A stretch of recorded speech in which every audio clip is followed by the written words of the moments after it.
మన తండ్రి అయిన దేవునికి ప్రభువైన యేసుక్రీస్తు ద్వారా కృతజ్ఞతలు తెలియజేస్తూ ఈ యొక్క మార్నింగ్ ప్రేయర్ ద్వారా లేఖనం ఏమి చెప్పుచున్నది అని ఆలోచించి అనేక మందిని ఆలోచింప చేయడానికి చేరువచ్చిన మీ అందరికీ కూడా ప్రభువైన యేసుక్రీస్తు నామములో శుభాభివందనములు తెలియజేస్తూ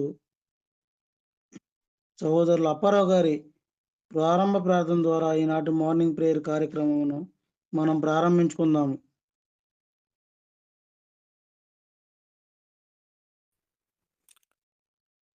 మొదటగా తండ్రి అయిన దేవుడికి కృతజ్ఞతలండి. అలాగనే చేరి వచ్చిన మీ అందరికీ కూడా యేసుక్రీస్తు ప్రభు నామములో వందనములు, నూతన సంవత్సర శుభాకాంక్షలు తెలియపరుచుకుంటున్నామండి. ప్రార్థన చేసుకొని మనము లేఖనం ఏమి చెప్పుచున్నదనే కార్యక్రమమును ప్రారంభించుకుందాం. అందరూ తలలు వంచుకుంటే ప్రార్థన. సర్వోన్నతుడవు, మహోన్నతుడవు, మహాగణుడవు, పరిశుద్ధుడు అయిన తండ్రి, మీ ఘనమైన, అతి పరిశుద్ధమైన, విలువైన, శ్రేష్టమైన మీ నామమునకు కోట్ల కొలది నాయన కృతజ్ఞతలు, స్తుతులు, స్తోత్రాలు చెల్లించుకుంటున్నాం తండ్రి. గత కాలం అంతటిలో మీరు మా ఎడల చూపించినటువంటి ప్రేమను బట్టి, దయను బట్టి, కృపను బట్టి, కనికరమును బట్టి, ఇచ్చిన ఆయురారోగ్యములను, ఆయుష్కాలమును బట్టినైనా మీకు ప్రత్యేకంగా కృతజ్ఞతాస్తుతులు చెల్లించుకుంటున్నాం తండ్రి.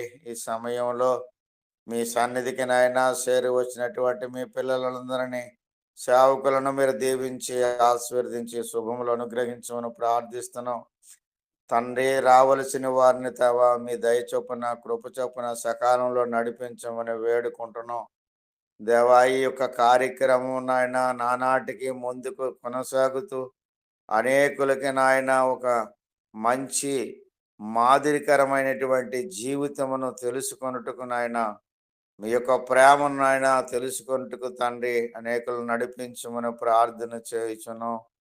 సమయంలో నాయన ప్రత్యేకంగా మీ సన్నిధిని కృతజ్ఞత చెల్లిస్తున్నాం తండ్రి.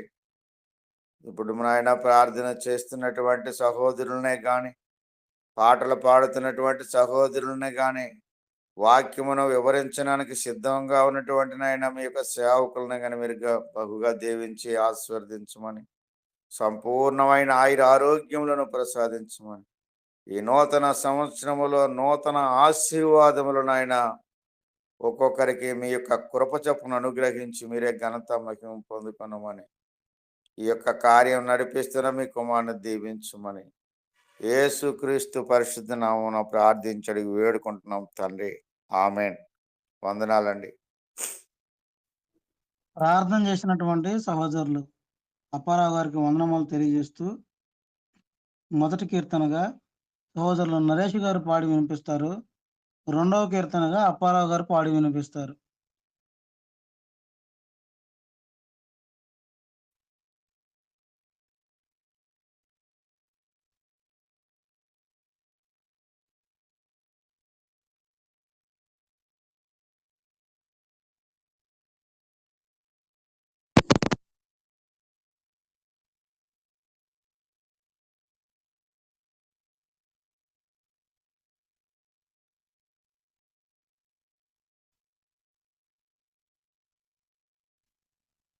నరేష్ బాబు వాయిస్ వినిపించట్లేదు.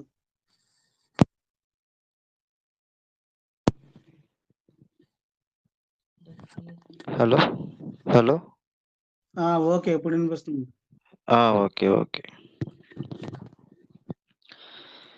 క్రీస్తునందు సహోదరి సహోదరులకు క్రీస్తునామంలో వందనం తెలియజేస్తున్నాను మరియు నూతన సంవత్సర శుభాకాంక్షలు తెలియజేస్తున్నాను.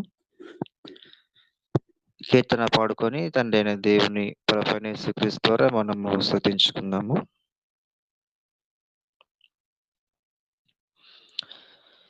స్తుతులకు పాత్రుడవు, స్తోత్రార్హుడవు,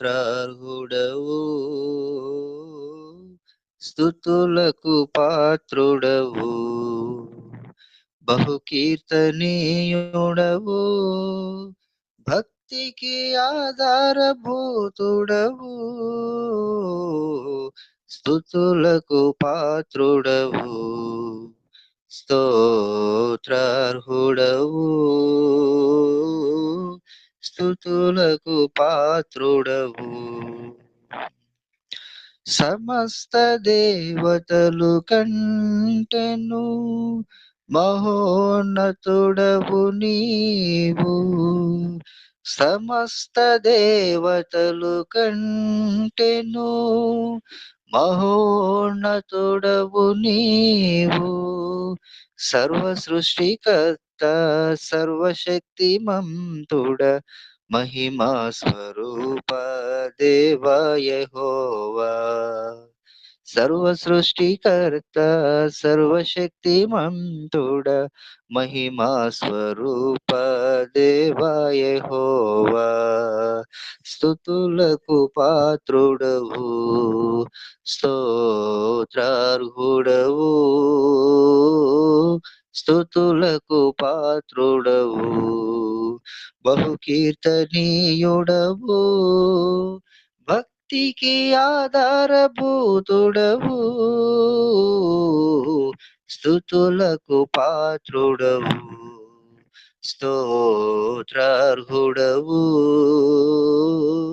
స్తుతులకు పాత్రుడవు. పరిశుద్ధ దేవుడవు నీవే, పూజింపదగిన మా దైవమా, పరిశుద్ధ దేవుడవు నీవే, పూజింపదగిన మా దైవమా, అద్వితీయుడా అక్షయుడా ఆత్మస్వరూప ఆరాధ్య దైవమా, అద్వితీయుడా అక్షయుడా ఆత్మస్వరూప ఆరాధ్య దైవమా, స్తుతులకు పాత్రుడవు, స్తోత్రార్హుడవు, స్తుతులకు పాత్రుడవు.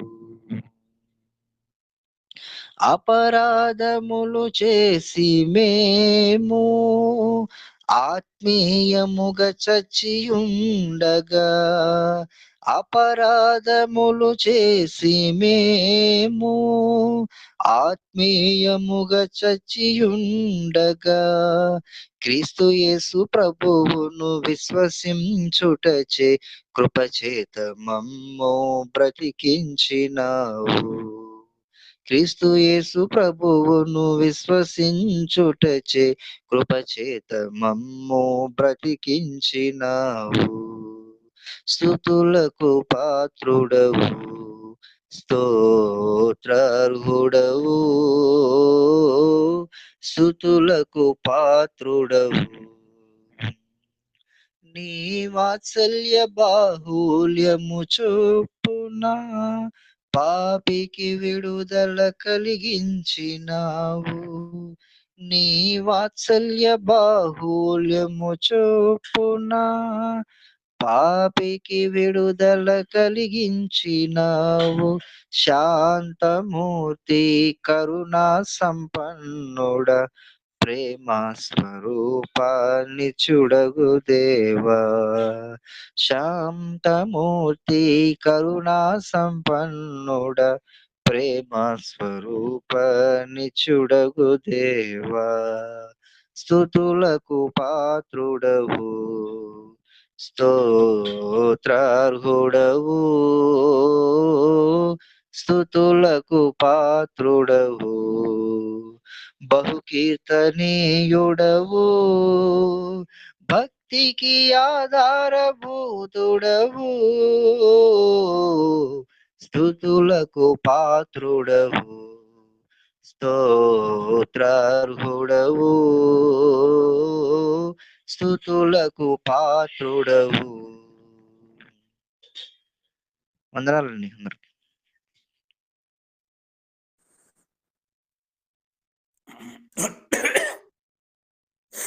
అందరికీ వందనాలండి. సమయంలో యేసుని ప్రేమను నేమారకను ఎప్పుడూ తలచువే యో మనసా అనే పాట పాడుతున్నాం. యేసుని ప్రేమను నే మరకను నెప్పుడు దలచవేయో మనసా వాసిగన తని వరనామంబును వదలక పొగడవేయో మనసా పాపుల కొరకై ప్రాణము పెట్టిన ప్రభు నిలదలచవేయో మనసా శాపమునంతయో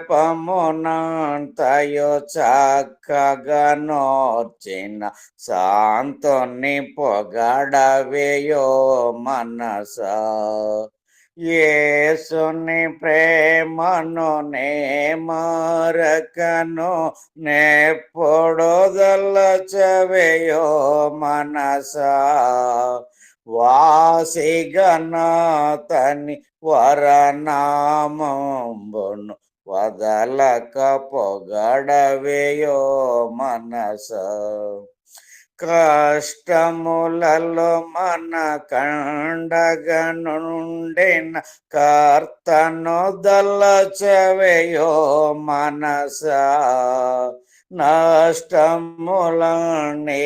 ననచినయ గురు శ్రేష్ఠుని పొగడవేయో మనసా యేసుని ప్రేమను నే మరకను నెప్పుడు దలచవేయో మనసా వాసిగన తని వరనామంబును వదలక పొగడవేయో మనసా మరణ తరిని మన శరణగ నుండెడు మాన్యుని దలచవేయో మనసా కరుణను మన కన్నీటిని దుడిచిన కర్తను పొగడవేయో మనసా యేసుని ప్రేమను నే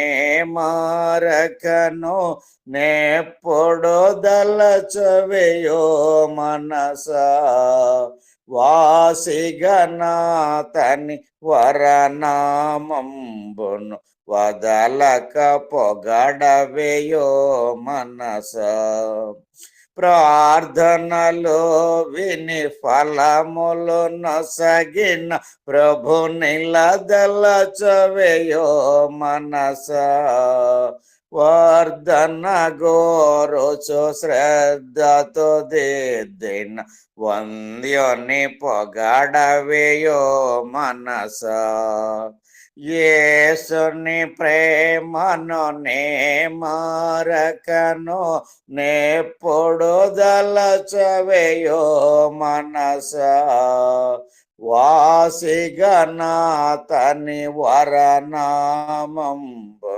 వదలక పొగడవేయో మనసా వంచన లేక వరములు నొసగిన వరధుని దలచవేయో మనసా కొంచెము కాని కూర్మితో దేవుని కుమారుని పొగడవేయో మనసా యేసుని ప్రేమను నే మరకను నెప్పుడు దలచవేయో మనసా వాసిగన తని వరనామంబును వదలక పొగడవేయో మనసా.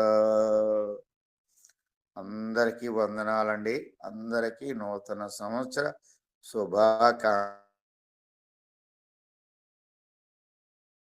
ఇప్పటి వరకు చక్కగా కీర్తనలు పాడిన సహోదరులు ఇరువురికి వందనములు తెలియజేస్తూ నిర్గమకాండము 35వ అధ్యాయము వాక్యపట్నం భాగంగా మనం చదువుకున్నాము. మొదటి 3 వచనములు సహోదరులు స్వామి గారు చదివి వినిపిస్తారు. 4వ వచనం నుండి 19వ వచనం వరకు నవ్య చదువుతుంది. 20వ వచనం నుండి 29వ వచనం వరకు సహోదరి జ్యోతి చదువుతుంది. 30వ వచనం నుండి చివరి వరకు సహోదరి శ్రీకళ గారు చదివి వినిపిస్తారు. అందరిగా వందాలండి. తండ్రి అయిన దేవునికి కృతజ్ఞత స్థుతి కూడొచ్చు. మీ అందరికీ యేసుప్రభు నామములో వందనాలు. నిర్గమకాండము 35 అధ్యాయము 1 నుంచి.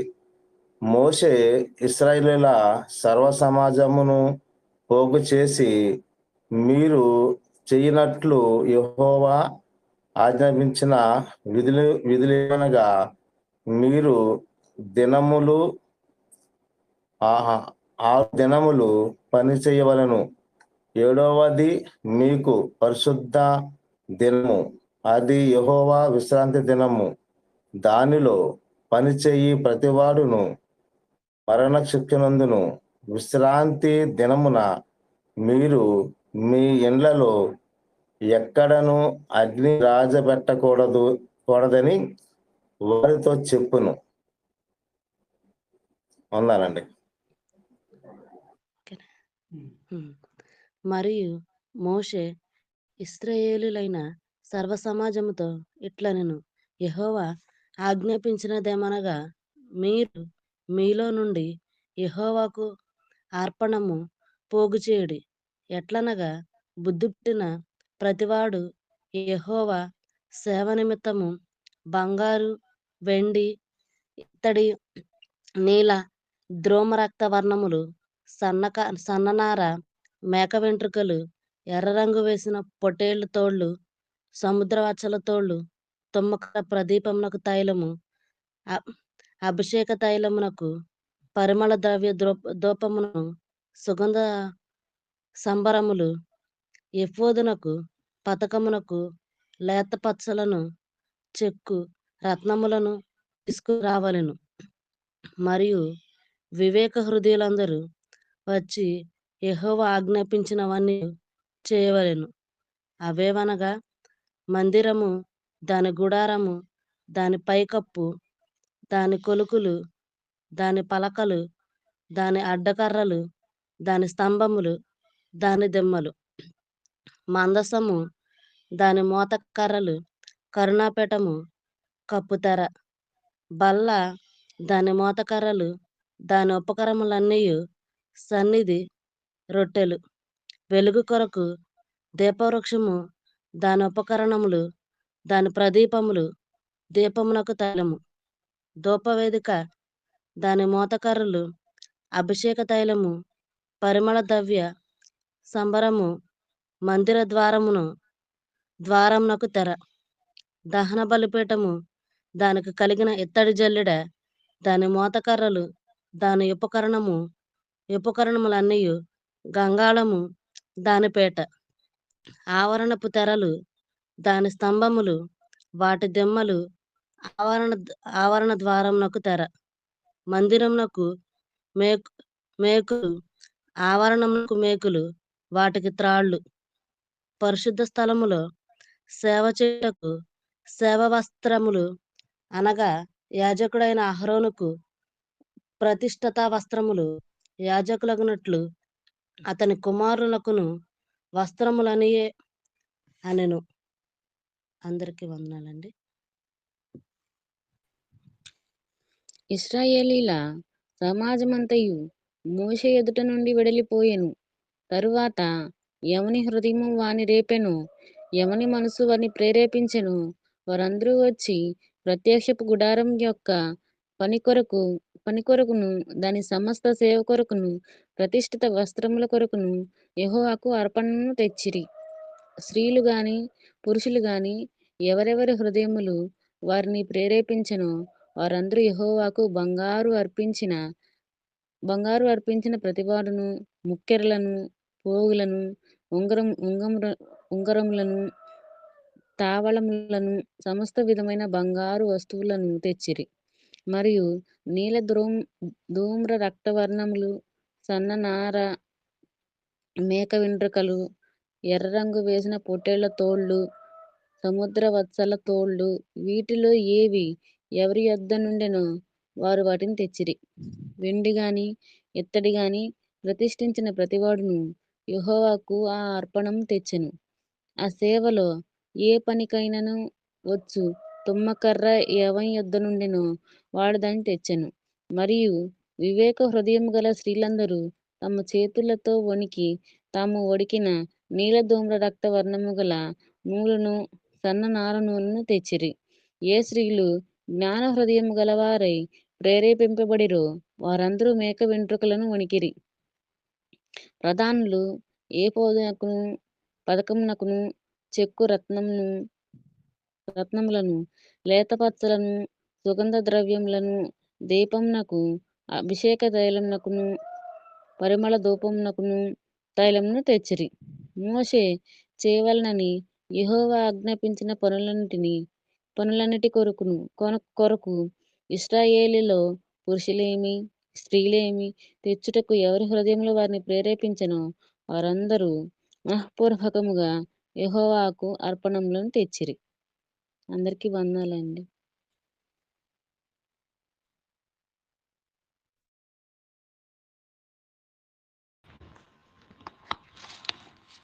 మరియు మోషే ఇశ్రాయేలుతో ఇట్లనెను, చూడుడి, యెహోవా ఊరు మనుడైన బెసలేలును పేరు పెట్టి పిలిచి విచిత్రమైన పనులను కల్పించుటకును బంగారుతో వెండితో ఇత్తడితోనూ పని చేయుటకును రత్నములు సానబెట్టి పొదుగుటకును చెక్కుటకును విచిత్రమైన పనులన్నీ చేయుటకును వారికి ప్రజ్ఞా వివేక జ్ఞానములు కలిగినట్లు దేవుని ఆత్మతో వాని నింపి ఉన్నాడు. అతడును దాను గోత్రికును హీషామాకు కుమారుడైన హోలియాబును ఇతరులకు నేర్పినట్లు వారికి బుద్ధి పుట్టించెను. చెక్కువాడేమి చిత్రకారుడేమి నీలధూమ్ర రక్తవర్ణములతోనూ సన్ననారతోనూ బుటాపడి చేయవాడేమి నేతగాడేమి చేయు సమస్త విధమైన పనులు అనగా ఏ పనైనా చేయవారి యొక్క విచిత్రమైన పని కల్పించే వారి యొక్క పనులను చేయనట్లు ఆయన వారి హృదయములను జ్ఞానంతో నింపి ఉన్నాడు. ఇప్పటి వరకు ఈ యొక్క 35వ అధ్యాయం అంతటిని కూడా చదివి వినిపించినటువంటి సహోదరులు అలాగే సహోదరునికి వందనములు తెలియజేస్తూ సహోదరులు అనిల్ గారు ఈ యొక్క అధ్యాయం అంతటిని వివరించవలసిందిగా కోరుకుంటూ ప్రేమతో ఆహ్వానిస్తున్నాము. తండ్రి అయిన దేవునికి కృతజ్ఞతాస్తుతులు. కూడి ఉన్న సహోదరి సహోదరులందరికీ కూడా ప్రభు నామమున వందనాలు తెలియజేస్తూ ఉన్నాను. కొద్ది నిమిషాలు దేవుని వాక్యమును మనం ధ్యానిద్దాం. అయితే ప్రియ సహోదరులారా, నిర్గమకాండము 35వ అధ్యాయాన్ని ఈరోజు మనము పరిశీలన చేస్తూ ఉన్నాం. ఈ 35వ అధ్యాయాన్ని మనం పరిశీలన చేస్తూ ఉన్నప్పుడు దేవుడు మోషేకి ఏదైతే తెలియజేసి ఉన్నాడో గుడారాన్ని నిర్మించాలని, దానిలో బలిపీఠము ఉండాలని, గంగాళము ఉండాలని, దీపస్తంభము ఉండాలని, రొట్టెల బల్ల ఉండాలని, పరిశుద్ధ స్థలము అతి పరిశుద్ధ స్థలాలు ఉండాలని, తెరలు ఉండాలని, మరి పైన కప్పుని గుడారము పై కప్పును దేనితో నిర్మించాలో ప్రతి దానిని కూడా మోషేకి ఆయన తెలియజేసి ఉన్నాడు. ఆ తెలియజేసిన వాటిని పని ప్రారంభించడం మనం చూస్తూ ఉన్నాం. గతంలో మనం చూస్తూ ఉన్నప్పుడు గత అధ్యాయాలలో వాటి పనిని గురించి తెలుసుకున్నాడు. ఇప్పుడు ఆ పనిని ప్రారంభించినట్లుగా కూడా మనం చూస్తూ ఉన్నాం. అయితే ఈ నూతన సంవత్సరంలో కూడా ఈ అధ్యాయం రావడం చాలా సంతోషకరమైన విషయం. నిజంగా మనం కూడా మోషేలాగా దేవుని మాటలు ఎన్నో వింటూ ఉంటాం. విని మనము కూడా ప్రణాళిక వేస్తూ ఉంటాం. అలా చేయాలి, ఇలా చేయాలి, ఇలా మారిపోవాలి, ఇలా జరగాలి, ఇలా చూడాలి, ఇలా చేయాలి అని చేస్తూ ఉంటాం. కానీ కార్య ఆరంభము కంటే కార్య అంతమే మేలు. కానీ మోషే విషయంలో విన్నాడు, కార్యాన్ని ఆరంభించాడు. కార్యాన్ని ఆరంభించి వాటికి కావాల్సిన వాటిని ఆయన ముందుకు తీసుకువెళ్ళాడు. ఈరోజు మనము గూడా మన జీవితంలో ఈ అధ్యాయాన్ని నేర్చుకోవడం చాలా అవసరమై ఉన్నది. ఈ 35వ అధ్యాయంలో మనం చూస్తూ ఉన్నప్పుడు 1-3 వచనాలు విశ్రాంతి దినముకు పిలుపునిస్తూ ఉన్నాడు. అంటే మోషే మొత్తము సమాజాన్ని దేవుని ఆజ్ఞను తెలియజేస్తూ 6 రోజులు పని చేసుకోండి, 7వ రోజు పూర్తిగా విశ్రాంతి దినము. దానిని హీబ్రూలో ఏమన్నాడంటే సబ్బాతు అని తెలియజేశాడు. కాబట్టి 6 రోజులు పనిచేసిన మీరు 7వ రోజు ఖచ్చితంగా విశ్రాంతి దినముగా ఆచరించాలి. విశ్రాంతి దినాన్ని ఆచరించడానికి మీరు చేయవలసిన విధి విధానాలు ఏమిటి అంటే, ఆ రోజున ఎవరి నివాసాలలో నిప్పు ఎలిగించకూడదు. అంటే వంట కూడా వండకూడదు. దానిని దేవుడు నిషేధించాడు. షబ్బాత్ అనే ఈ పదానికి అర్థం ఏమిటి అంటే విశ్రాంతి లేదా పని నుండి విరమణను సూచిస్తూ ఉంది.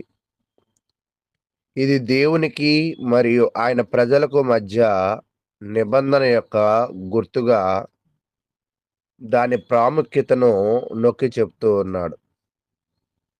ఇంతకుముందు పితరుల కాలంలో ఇశ్రాయేలు ప్రజలకి దేవుడికి గుర్తుగా సున్నతి ఉండేది. ఈ యొక్క ధర్మశాస్త్ర కాలంలో దానికి ఏది యాడ్ అవుతుందంటే ఒక రకంగా ఈ విశ్రాంతి దినం.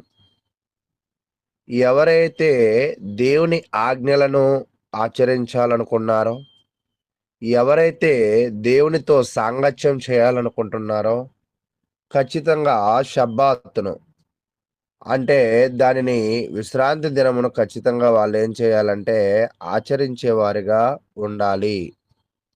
దానిని గౌరవించేవారిగా ఉండాలి. తర్వాత 4-9 వచనాలు ఇవ్వడము గురించి తెలియజేస్తూ ఉన్నాడు.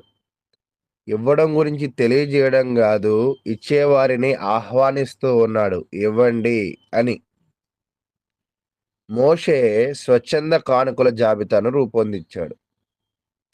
స్వచ్ఛంద కానుకలు అంటే కొన్ని ప్రాంతాలలో ప్రార్థన జరిగినప్పుడు తలొక 1000 రూపాయలు వేసుకుందాము, తలొక 500 వేసుకుందాము అనే ఒక నిర్ణయమైన అమౌంట్ని ఇక్కడ చెప్పడం లేదు. మోషే దైవ సంబంధమైన కార్యక్రమానికి మొట్టమొదటిగా డబ్బులను లేదా ధనాన్ని, మూలధనాన్ని పోగు చేస్తూ ఉన్నప్పుడు ఏది కూడా ఆయన నిర్ణయించకుండా ఇచ్చేవాళ్ళు ఇవ్వండి అన్నప్పుడు ఇచ్చేవారిలో బంగారము, వెండి, ఇత్తడి, రంగులు దిద్దిన నూలు, సన్నని నార, జంతువుల చర్మాలు, తుమ్మ చెక్క, నూనెలు, సుగంధ ద్రవ్యాలు మరియు విలువైన రాళ్ళు బహుమతులు వాళ్ళు ఇచ్చారు. అయితే ఆ ఇచ్చేటప్పుడు వాళ్ళు ఇష్టపూర్వకంగా ఆనందించి దాతృత్వం కలిగి దానినైతే ఇచ్చారు. ఇది గుడారము యొక్క నిర్మాణానికి విరాళాలుగా మోషే స్వీకరించాడు. ఇచ్చినప్పుడు వీళ్ళు అర్పణగా ఇచ్చారు. అర్పణ అంటే హీబ్రూ పదంలో ఏముంటుందంటే తెరుమా అంటారు. తెరుమా అంటే ఏంటంటే ఇది పైకి ఎత్తబడిన లేదా ఉన్నతమైన బహుమతిని సూచిస్తూ ఉంది. అంటే దేవుడికి ఇచ్చే అర్పణ ఉన్నతమైన స్థితిలో మనం ఇవ్వాలి. మనం మొట్టమొదటి అన్నదమ్ములనే చూస్తూ ఉంటాం. ఉన్నతమైన స్థితిలో హేబేలు ఇచ్చాడు. చిన్నవాడైనప్పటికీ గూడా ఉన్నతమైన స్థితిలో ఇచ్చినవాడిగా మనం చూస్తూ ఉన్నాం. ఇది దేవుని పనికి ఇవ్వడానికి ప్రజలను సంసిద్ధం చేస్తూ, ఇచ్చే ప్రతి ఒక్కళ్ళు గూడా ఉన్నతమైన స్థితిలో ఇవ్వాలని తెలియజేస్తూ, దానిలో ప్రాముఖ్యంగా ఒక మాటను తెలియజేస్తూ ఉన్నాడు. 5వ వచనాన్ని మనం ఒకసారి చదువుదాం. 35వ అధ్యాయము 5వ వచనాన్ని నేను చదువుతూ ఉన్నాను. మీరు మీలో నుండి యెహోవాకు అర్పణము పోగు చేయడి. అంటే ఉన్నతంగా మీరు ఇవ్వండి. ఎవరికి ఇవ్వాలి? దేవునికి ఇవ్వండి. ఎట్లనగా బుద్ధి పుట్టిన ప్రతివాడు యెహోవా సేవ నిమిత్తము, అంటే మోషే అర్పణ ఇమ్మన్నాడు. ఎవరికి ఇమ్మన్నాడంటే దేవునికి ఇమ్మన్నాడు. దేవునికి ఇమ్మని చెప్పి కలెక్షన్ మాత్రం ఈయన చేస్తూ ఉన్నాడు. అంటే ఇప్పుడు ఇచ్చేది ఎవరికి? మోషేకా? దేవునికా? ఇచ్చేది దేవునికి. అయితే ఈ ఇచ్చే విధానము ఎట్లనగా బుద్ధి పుట్టిన ఎవరి హృదయము ఎలా ప్రేరేపింపబడుతుందో, ఎవరు వారి యొక్క ఇష్టపూర్వకంగా ఇస్తారో, నిజంగా 1 కొరింథీలో కూడా ఏమంటాడంటే పుచ్చుకొనుట కంటే ఇచ్చుట ధన్యము. వీళ్ళు పుచ్చుకున్నారు.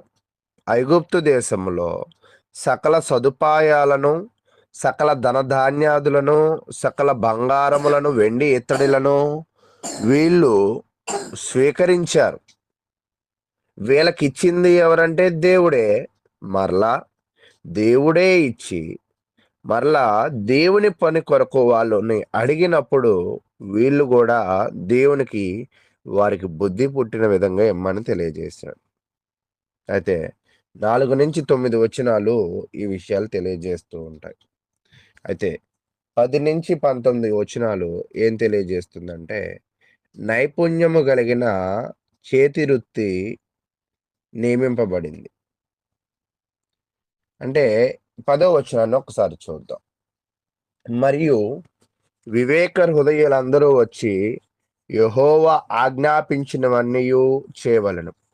ఈరోజు చాలా మందిలో కూడా ఉన్న ఒక అపోహ లేదా ఉన్న అజ్ఞానం ఏమిటి అంటే, ప్రతి ఒక్కళ్ళు కూడా దేవుడే కదా సర్వలోకమునకు వెళ్ళి సర్వసృష్టికి సువార్త ప్రకటించండి అని పని చెప్పాడు కాబట్టి నేను కూడా చేస్తాను అని అంటారు. ఓకే, మంచిదే, అది దేవుడు చెప్పిందే. కానీ దేవుని పని చేయాలి అంటే అర్పణ కలిగిన హృదయం ఉండాలి. దేవుని పని చేయాలంటే ఆయన ఆజ్ఞలను ఆచరించే వ్యక్తిగా ఉండాలి. దేవుని పని చేయాలంటే వివేక హృదయము నీలో ఉండాలి. అంటే దానిని నువ్వు జ్ఞానముగా చేయవలసిన వాడవై ఉన్నావు. కాబట్టి ఈరోజు నువ్వు నీలో జ్ఞానము లేకుండా, నువ్వు దేవుని వాక్యమును అనుసరించకుండా, నువ్వు దేవునికి నీ జీవితంలో అర్పణగా ఏది ఇవ్వకుండా, కానీ నేను దేవుని పనిని చేస్తాను అని మనం అనుకోవడం అనేది అది ఒక తప్పటి అభిప్రాయము అని నా అవగాహన. కాబట్టి ప్రియ సహోదరులారా, మనము దేవుని పనిని చేయాలి అంటే ఫస్ట్ పని చేయడం కాదు ప్రారంభించాల్సింది, వాక్యానికి లోబడడం ప్రారంభించాలి. దేవునికి ఇవ్వడం ప్రారంభించాలి. దేవుని వాక్యంలో జ్ఞానాన్ని పెంచుకోవడం మనం ప్రారంభించాలి. అలా చేసిన వారికి దేవుడు ఇక్కడ ఏం చెప్తున్నాడంటే, మీలో నైపుణ్యత కలిగిన వారు అందరూ మందిరముల్లోని ప్రతి భాగాన్ని, ఎవరిలో అయితే వివేకము ఉన్నదో, ఎవరిలో అయితే నైపుణ్యత ఉన్నదో, అంటే పనిని చేయాలంటే మనలో ముందు నైపుణ్యతను మనము పెంచుకోవాలి. నైపుణ్యత లేకుండా నేను పని చేస్తాను అంటే ఆ పని పాడైపోతుంది. కాబట్టి పనికి ముందుగా చేయవలసిన విషయాలను మనం గ్రహించాలి. దాని అలంకారాలను, యాజక వస్త్రాలను నిర్మించబడడానికి ఈ నైపుణ్యత కలిగిన వాళ్ళు పిలువబడ్డారు. వీళ్ళు పిలువబడి దేవుని నివాస స్థలము, దైవిక రూపకల్పన, మానవ నైపుణ్యము రెండిటిని ఉత్పత్తి అవుతుంది. అంటే వీళ్ళు చేసే పనిలో ఏం కనపడుతుందంట? దైవిక రూపకల్పన. దేవుడు ఎలాగ చెప్పాడో అలాగ చేస్తూ ఉన్నాడు. దేవుని మదిలో ఎలాగా రూపము మెదిలిందో, మోషే ఏ రూపాన్ని దేవుడి దగ్గర చూచాడో ఆ రూపానికి తగ్గట్టు వీళ్ళ నైపుణ్యతని, వీళ్ళ జ్ఞానాన్ని అక్కడ చూపించాలి. ఈరోజు మళ్ళీ ఇక్కడ నేర్చుకోవాల్సింది ఏంటంటే, దేవుని పని చేస్తాము అనుకుని మనకు నచ్చినట్లుగా, మనకు వచ్చినట్లుగా చేస్తూ ఉన్నాం. కానీ అది దేవుని యొక్క రూపకల్పనలో ఉందా, దేవుడు కోరుకున్నట్టుందా అనేది కూడా మనము పరిశీలన చేయాలి. తర్వాత మనం పరిశీలన చేస్తూ ఉన్నప్పుడు నైపుణ్యత కలిగిన చేతివృత్తులను నియమించిన తర్వాత స్వేచ్ఛా ప్రవాహము అన్నాడు. అంటే స్వేచ్ఛా ప్రవాహము అంటే ఏమిటంటే, దేవునికి ఇవ్వమని తెలియజేస్తున్నప్పుడు అర్పణగా, వీళ్ళు అర్పణ ఇవ్వడానికి అందరూ కూడా వాళ్ళకి కలిగిన దానిలో నుంచి వాళ్ళు అర్పణలను తీసుకువచ్చినప్పుడు ఈ నైపుణ్యత కలిగిన చేతి పని వారు ఉన్నారు కదా, వీళ్ళు పని చేయడానికి కావాల్సిన సామాగ్రి ఏదైతే ఉందో, వీళ్ళు సామాగ్రి ఇస్తేనే వాళ్ళలో ఉన్న ప్రతిభను వాళ్ళు బయటికి తీయగలుగుతారు. రెండోది, పనిచేసే వాళ్ళలో ఉండవలసిన 2 విషయాలు ఏంటంటే జ్ఞానము లేదా నైపుణ్యత. దానిని హీబ్రూ పదంలో ఏమన్నాడంటే చకాం అన్నాడు. చకాం అంటే ఏంటంటే పవిత్ర ప్రయోజనాల కోసము దైవికంగా ప్రసాదించబడిన సామర్థ్యాలను అని ఉపయోగించబడింది. అంటే ఈరోజు మనము చేసే ప్రతి దైవికమైన పనిలో జ్ఞానాన్ని, నైపుణ్యతను చూపిస్తూ అది మన ప్రయోజనం కొరకు వాడుతున్నామా లేదా దైవిక ప్రయోజనం కొరకు వాడుతున్నామా, మన సామర్థ్యాన్ని దేని కొరకు వాడుతున్నాము, మన జ్ఞానాన్ని దేని కొరకు వాడుతున్నాము అనేది కూడా చాలా పెద్ద ప్రశ్న. మనకి ఉపయోగించబడిన, మనకి ఇవ్వబడిన జ్ఞానాన్ని పవిత్ర ప్రయోజనాల కొరకే మనం వాడాలి. అది దేవుడు చెప్పిన మాట. ప్రజలు ఇవ్వడానికి సంసిద్ధమైన తర్వాత మరలా చెప్తున్నాడు 21వ వచనంలో, 21 నుంచి 29 వచనాలు మనం చూస్తూ ఉన్నప్పుడు ప్రజలు ఇవ్వడానికి సంసిద్ధత అంటే వాళ్ళు సిద్ధపడ్డారు. ఇంకా తరువాత ఎవని హృదయము వాణ్ణి రేపినో, ఎవని మనస్సు వాణ్ణి ప్రేరేపించునో వారందరూ వచ్చి ప్రత్యక్షపు గుడారము యొక్క పని కొరకు, దాని సమస్త సేవ కొరకు, ప్రతిష్ఠిత వస్త్రముల కొరకును యెహోవాకు అర్పణను తెచ్చిరి. అర్పణ ఇవ్వాలి అని అక్కడ చెప్తే ఇక్కడ వాళ్ళు అర్పణ తెచ్చారు. ఇచ్చేటప్పుడు మీకు ఇందాకే చెప్పాను, ఇచ్చేది అర్పణ అంటే ఎత్తుగా, గొప్పగా, ఇష్టపూర్వకంగా, ఆనందంగా దీనిని ఇవ్వాలి.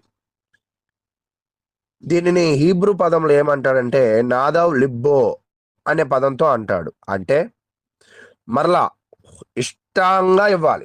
ఈరోజు నిజంగా దేవునికి ఇచ్చేది, దేవునికి ఇస్తున్నామనే గ్రహింపుతో ఇస్తున్నారా, ఇష్టంగా ఇస్తున్నారా, గొప్పగా ఇస్తున్నారా, ఏ ఆలోచనలతో మనం దేవునికి ఇస్తున్నామో ఒక్కసారి పరిశీలన చేయండి.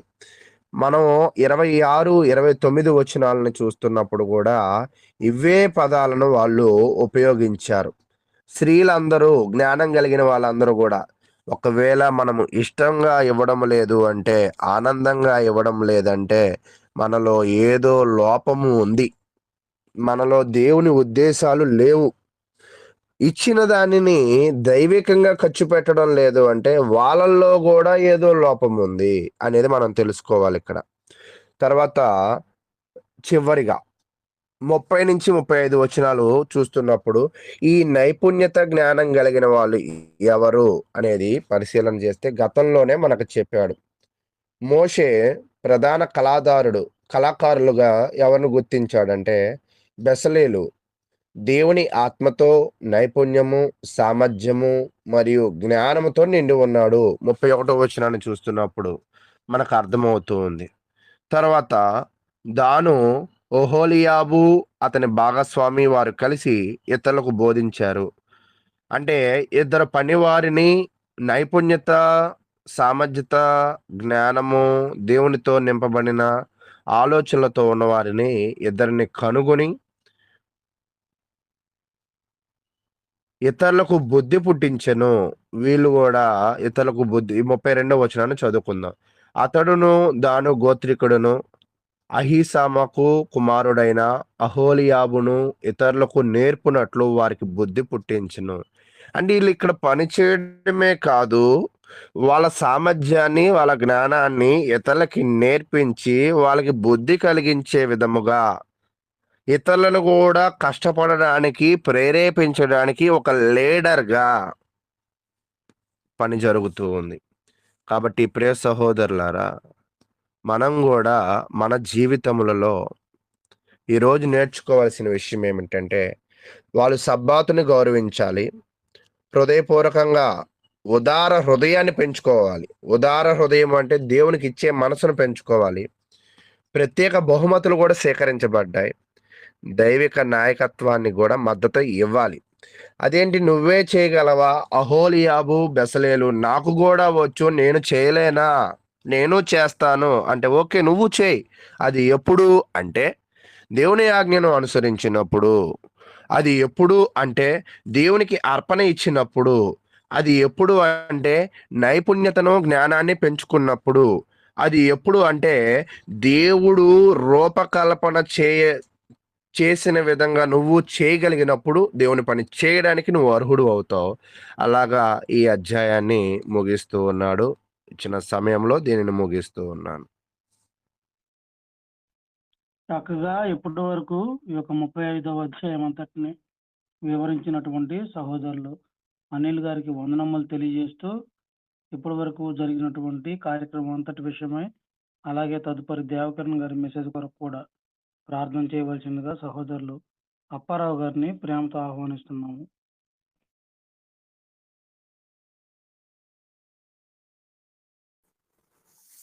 అందరికీ వందనాలండి. అందరికీ నూతన సంవత్సర శుభాకాంక్షలు అండి. ప్రార్థన చేసుకుందాం. సర్వశక్తివంతుడు అయిన తండ్రి, మహోన్నతుడు అయిన దేవ, మీ ఘనమైన నామమునకు కృతజ్ఞతలు, స్తుతులు, స్తోత్రాలు చెల్లించుకుంటున్నాం దేవా. ఇదిగో నాయన, ఇంతవరకు మీ యొక్క వాక్యమును చక్కగా వివరించినటువంటి మీ కుమారులు, సహోదరులు, యవనులు, అనిలును, తన కుటుంబం యావత్ మందిని మీరు బహుగా దీవించి ఆశీర్వదించి నూతన సంవత్సర శుభాకాంక్షలు అనుగ్రహించి, ఇలాగునైనా తన జీవితకాలం అంతయునైనా మీ యొక్క సేవలో ముందుకు కొనసాగింపజేయటానికి కావలసిన మంచి జ్ఞానము, ఆరోగ్యమును ఇచ్చి మీరే ఘనత పొందమని ప్రార్థన చేస్తున్నాం. అలాగనేనైనా మా యొక్క సహోదరులు అయినా మీ యొక్క సేవకులు దేవకిరణ్ గారి కొరకు ప్రత్యేకంగా ప్రార్థన చేస్తున్నాం తండ్రి. దేవా, మరి తెల్లవారి 5 గంటలకి లెగటం అనేది చాలా కష్టంతో కూడిన పని. అయినప్పటికీ నాయన సంతోషంతో వారు వచ్చి వారు నేర్చుకున్నది నాయన మా అందరికీ నాయన వివరిస్తూ ఉండగా మీ కుమారునికి కావలసిన బలమును, శక్తిని, ఆరోగ్యమును ఇచ్చి చక్కని మాటలు పలకడానికి ఉచ్చరణ అనుగ్రహించి తండ్రి నాయన ఇలాగూ అనేక సంవత్సరములు తన జీవిత కాలమంతయు నాయన బోధించడానికి కావలసిన సామర్థ్యమును అనుగ్రహించి మీరే ఘనత మహిమ పొందుకొనమని ప్రార్థిస్తున్నాం. వినుచున్నటువంటి మేమందరం కూడా మీ చేతులకు అప్పగించుకుంటున్నాం. కావలసినటువంటి నాయన భయభక్తులను, నేర్చుకునేది మర్చిపోకుండా జ్ఞాపక శక్తిని ఆయన ఇచ్చి మీరే ఘనత మహిమ పొందుకొనమని ప్రార్థన చేయుచున్నాం తండ్రి. ఈ సమయంలో సహోదరులు మీ కుమారులు నాయన మరి వి రవి నాయన కష్టంతో కూడిన పని అయినప్పటికీ ఈ పనిని ముందుకు కొనసాగిస్తూ ఉండగా అనేకులు ఈ యొక్క కార్యక్రమం ద్వారా మేలు పొందినట్లుగా నాయన అనేకులను నడిపించమని ప్రార్థిస్తున్నాం తండ్రి. మరి ఈ యొక్క నూతన సంవత్సరంలో బైబుల్ ఇన్స్టిట్యూట్ ప్రారంభించుకొని పోవచ్చుండగా దేవా, యోగ్యులైనటువంటి వారిని ఈ యొక్క పనికి నాయన మీరే పురమాయించి నడిపించి మీరే ఘనత పొందమని వేడుకుంటున్నాం.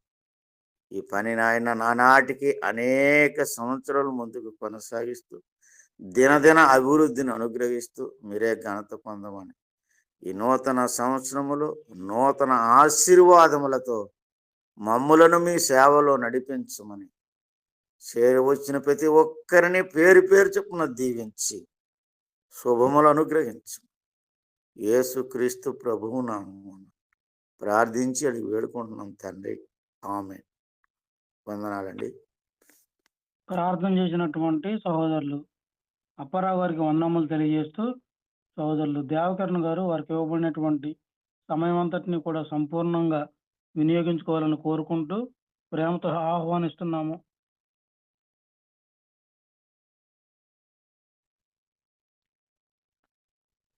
మరొక శ్రేష్టమైన దినమును మనకు అనుగ్రహించి నూతన సంవత్సరంలోనికి మనల్ని ప్రవేశపెట్టి తన దయా కిరీటంతో మనల్ని అందరినీ అలంకరింప చేసిన మన పరలోకపు తండ్రి అయిన దేవునికి నా కృతజ్ఞతాస్తుతులు చెల్లిస్తూ ఉన్నాను. దేవుని మహాకృపను బట్టి, దేవుడు అనుగ్రహించిన ఆయుష్కాలాన్ని బట్టి ఈ నూతన సంవత్సరంలో సజీవులుగా ఉండి, మరి విశేషముగా ఈ శ్రేష్టమైన తొలి సమయాన్ని దేవునికి ఇచ్చుటకు సంఘముగా, సమూహముగా ఈ గ్రూపులో చేరి వాక్యం వింటున్న నా ప్రియ సహోదరి సహోదరులందరికీ నూతన సంవత్సర శుభాకాంక్షలు మరియు హృదయపూర్వకమైన వందనములు తెలియజేయచ్చు ఉన్నాను. ప్రియమైన వారలారా, మనము గడిచిన దినము పునరుత్థానం యొక్క రుజువులు అనే అంశాన్ని ధ్యానిస్తూ ఉన్నాం.